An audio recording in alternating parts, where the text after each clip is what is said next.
Shampoo નહીં, સાબુ નહીં, ઓહો, પેલા તો નાવાનું ની છે ને? અને નાવાનો છે ને, નાવાનો સાદો સાબુ આવતો એ અમુક વાપરતા. હું ભણતો ને તો હા. મારા બાપા મને મહિને 15 રૂપિયા દેતા, ઓહો. મહિને કાયમ ને આઠામ છે ને. નોકરી માં પૂછવા આવતા ઓહો, સામેથી મારે સરકારી નોકરી? મારે 60 વીઘા જમીન છે. હા. એટલે 60 વીઘા જમીનમાં મારા બાપા થાકી ગયા હતા, એટલે મને આ બોલાવા આવ્યા હતા નોકરી સારું. અટાણે ટાંગા ખેંચવાનો છે, સાચી વાત છે. કોઈ આગળ જાય એના ટાંગા ખેંચ. અટાણે આ માસ્તરો ને હામાં થાય આ સાચી છોકરા. વાત છે. અટાણે છે ને સમય બદલી ગયો છે. અમે માસ્તર ની ખબર પડે ને એટલે અહીંયા તરત હાજર થઈ જાય ને છુકારો ન કરતા. કાકાભાઈ બંધ છે ને, ગીગા હરપુર અને અલીપુરા અને મેરામભાઈ ત્રણે હતા પાકા. પર્વતોમાંય રસ્તા પડી જાય છે, મૃગજળોને તરી નાવડી જાય છે, હાફતા હાફતા હાફતા એક દી શ્વાસ લેતા પછી આવડી જાય છે. હાલ આપણે લુસાડા ગામમાં છીએ, વંથલી તાલુકાના લુસાડા ગામમાં. બપોરના સમયે આપણે એવા વડીલો સાથે બેઠા છીએ કે જેમને ઉંમરના તમામ રંગો છે તે ખૂબ નજીકથી જોયા છે, સુખ દુઃખ રૂપી તડકા છાયાઓને જોયા છે. અને કદાચ આજે તમે ગામડામાં આવો તો તમને સૂના પાદરો દેખાશે, પરંતુ એ પાદરોમાં એ સંસ્કૃતિ આજે પણ એટલી જ સચવાયેલી છે, કારણ કે વડીલો છે એ સંસ્કૃતિને સાચવીને આજે પણ અડીખમ બેઠા છે. તો આવો એ વડીલો સાથે વાત કરીએ, પહેલાના સમય અને સંસ્કૃતિની વાત કરીએ, વાત ગુજરાતી પર. દાદા, શું નામ છે? જગમલભાઈ. કેવડી ઉંમર હશે તમારી? 75 વર્ષ છે. ઓહો દાદા, 75 વર્ષનો સમય જોયો છે, પહેલાનો સમય જોયો છે, અત્યારનો સમય જોયો છો, કેટલો ફેર છે? 75 વર્ષ છે. સમય અત્યારે છે ને એ પેલા બધો હતો ને એવો હતો, માણા મહેનતુ હતા, કામ કરતા બરાબર, પશુને ખૂબ હાંસવતા, પશુ જોરદાર હતા બળદ. અટાણે થોડીક આધુનિક ખેતી થઈ ગઈ છે અને અટાણા સાધનોથી બધું કરે છે. પેલા અમે ખપારી લઈને માંડવી ખેરતા, ભર હારતા, બધું જે મહેનતથી કરતા અમે. મને 70 વર્ષ થયા, 75 વર્ષ થયા, 50માં મારો જન્મ છે. ઓહો. તો તમે ઘણો બધો સમય જોયો છે. ઘણો સમય જોઈ લીધો, એટલે મેં તમને કીધું બે વતન તમારે. દાદા, તમે વાત કરી કે પશુઓને સાચવતા, શા માટે પશુ જરૂરી છે? પશુ તો ખેતી કરવામાં આપણે બરસો જરૂરી હતા ને, બાકી ગાય ભેંસ પેલા સાધનો નહોતા એટલે જરૂરી હતા, એ ખૂબ હતું. હવે આ બધો આધુનિક યુગ આવ્યો, હવે આ બધી મીંડું થવા એટલે હવે પશુ ઓછા થઈ ગયા છે. સાચી વાત. જે ખેતી કામના પશુ હતા એ હવે બહુ ઓછા થઈ ગયા છે. ભણેલા છો દાદા? હા, ભણેલા. કેટલું ભણેલા? 7-8 છોકરી. ઓહો, એ સમયમાં કેવું ભણતર હતું? એ સમયે ભણતર એટલે એમાં જવા દો, અમને છે ને નોકરી માં પૂછવા આવતા. સામેથી સરકારી નોકરી? મારે 60 વીઘા જમીન છે, એટલે 60 વીઘા જમીનમાં મારા બાપા થાકી ગયા હતા, એટલે મને આ બોલાવા આવ્યા હતા નોકરી સારું. પણ છતાંય આ ખેતીની હિસાબે અમારા જવાનું નહોતું. હું છે ને સાપુર સર્વોદય આશ્રમમાં અકબરભાઈ નહોતો, ત્યાં અમે ભણવા જતા, 7મું 8મું ધોરણ અહીંયા ભણતા. પેલાનું ભણતા એ 7 ધોરણ ભણેલ હોય એને માસ્તરની નોકરી આવી જતી, 7 જ ચોપડીમાં. આ બધો યુગ ફરી ગયો હતો. બાકી પેલા છે ને સમય એવો હતો કે નોકરીમાં પગાર ઓછા હતા અને માણસ જાતું. અમારા એક ગામના માસ્ટર માં તો 60 રૂપિયા પગારમાં રહેતા નોકરીમાં. 60,000 રૂપિયા. પછી વધતું. એટલે ઈ ભણતરમાં ના ભણતરમાં કઈ ફેર છે? ભણતરમાં ઘણો ફેર. એમાં તો એ છે ને શિક્ષણ પરવારા માસ્તરો જે આપતા ને એ જ લેવાનું. અને અટાણે કોમ્પ્યુટરથી બેઠા બેઠા વાં ભણે ને આ તે એવું થઈ નહોતું. તો એ માસ્તરો સતત ભણાવતા. અમારા નિહાર હતી ગામ પાસે, તો અહીંયા માસ્તરો આવતા ને એમાં એનાથી અમે બીતે. અટાણે આ માસ્તરો ને હામાં થાય આ છોકરા. અટાણે છે ને સમય બદલી ગયો છે. અમે માસ્તર ની ખબર પડે ને એટલે અહીંયા તરત હાજર થઈ જાય ને છુકારો ન કરતા.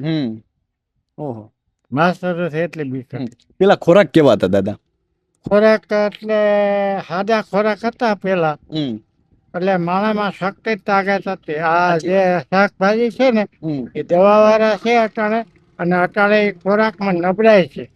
અને અમારે જે સમય હતો ને એ ખોરાકમાં તાકાત હતી, સાચી વાત છે. નબળાઈ નહોતી. સાચા ખોરાક હતા. હા, હમ ઘી, દૂધ, દહીં હમ અને દાદા જી અડદની દાળ હમ એવા વસ્તુ વધારે ખાવતા. દાદા તમને કોક એમ કે ગામડામાં રહેવું છે કે શહેરમાં, તો તમે શું પસંદ કરો? અમે ગામડાને પસંદ કરીએ તો અને અમને ગામડું પસંદ એમ છે. તો ગામમાં પેલું ટીવી આવ્યું ત્યારે કેવું લાગ્યું? હે? પેલું ટીવી ગામમાં આવ્યું ત્યારે કેવું લાગ્યું? હા, તો એ તો એમ લાગ્યું કે આ તો શું વસ્તુ છે એમ. ઓહો. પ્રથમ તો કઈ એવું હતું નહીં. હા, જોવા પ્રથમ જતા કાંઈક બધા? રેડિયો આવ્યા, પછી ટીવી આવ્યો. જોવા જતા બધા? હા, જોવા જતા. પંચાયતે એક ટીવી આવ્યું હતું ને પ્રથમ, હા. અહીંયા બીજા બેઠા હોય ને નવરા હોય, જોવા જતા. શું શું કાર્યક્રમ આવતા એમાં?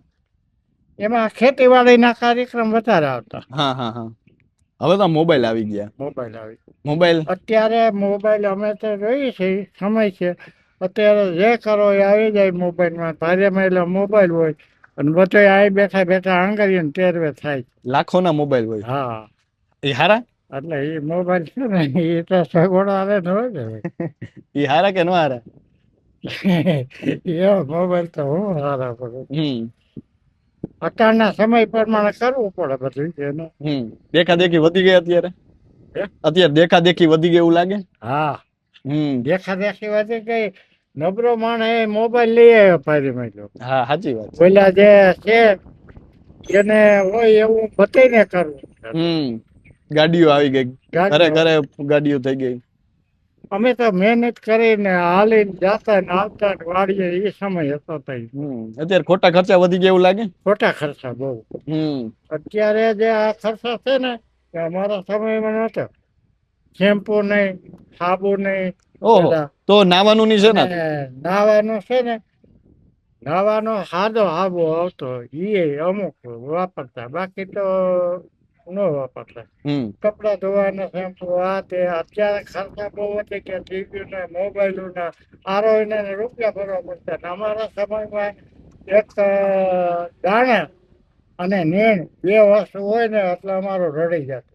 હા, દિવસના કેટલા રૂપિયા પેલા તમે વાપરતા નાના હતા ત્યારે? અરે કાંઈ વાપરતા નહીં ભાઈ. અત્યારે તો નાના છોકરાઓ 500 રૂપિયા વાપરે. તમે સાંભળો, હું ભણતો ને મારા બાપા મને મહિને 15 રૂપિયા દેતા. ઓહો, મહિને કાયમ ને આઠામ.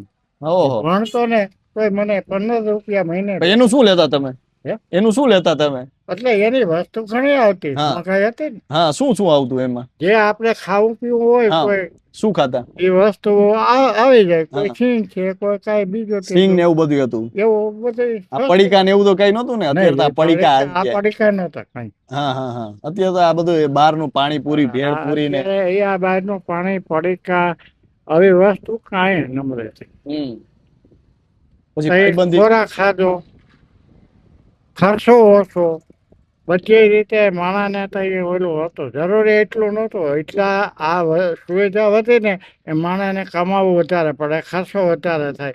અમારા સમયમાં એ કાંઈ હતું. ભાઈબંધી કેવી હતી? ભાઈબંધી કેવી હતી માણસ? ભાઈબંધી એટલે એકબીજાનું ગમે એ છે ને, બહુ ગમે એ કામ કરે. કોકને તકલીફ પડી હોય એટલે ગૌઢેને અમારા સમયમાં છે ને એકબીજાને સાથ સહકાર બહુ છે. અત્યારે ટાંગા ખેંચવાનો છે. સાચી વાત. કોઈ આગળ જાય એના ટાંગા ખેંચ અને તે સાથ સહકાર આપતા. કોઈને તકલીફ પડી હોય કઈ તો હેરાન ન થાય. તમારો ભાઈબંધ કોણ છે?